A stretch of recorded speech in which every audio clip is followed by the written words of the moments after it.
Mark from Pasadena is looking for a wallpaper remedy. Well, he bought a home with wallpaper bathrooms, Tom. Mark writes, it is in really good condition, the house, I'm assuming, but I hate the style and color. Can I paint it?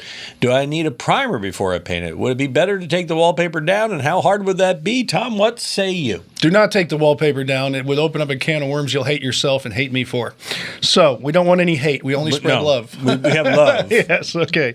You're going to paint it with a pigmented shellac and let it dry. You're going to get some bubbles. Some seams might want to peel. Just let it dry. Scrape the bubbles, scrape the peeling seams off so everything is at least stuck to the wall, and it will stay stuck. Then you go back with a joint compound. You go over the seams of the wallpaper, anywhere you had pictures hanging, any little blemishes in the wall, and go ahead and float it smooth.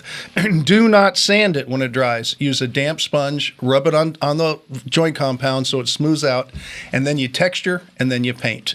That's how you seal it down, because it's not coming off that old sheetrock. They probably put it directly to the sheetrock, and that means the paper on the sheetrock will pull off too.